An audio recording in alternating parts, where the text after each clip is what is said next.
Slide the inline connector into the ModularLite LED profile, securing it in place with the screws. Make sure you have a suitably sized Allen key.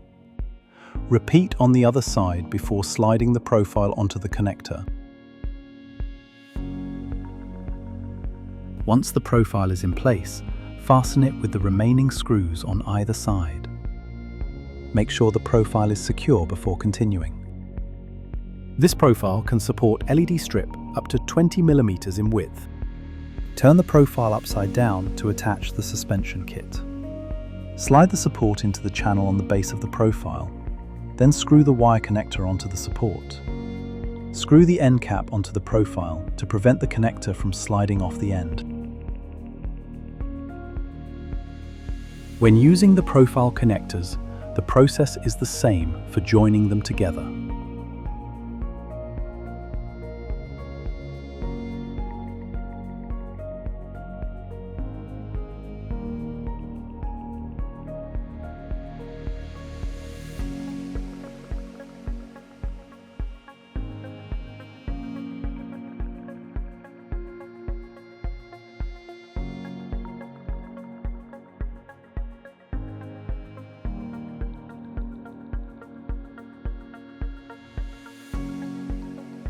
We also supply end caps with a hole that allows you to feed your LED strip wires through.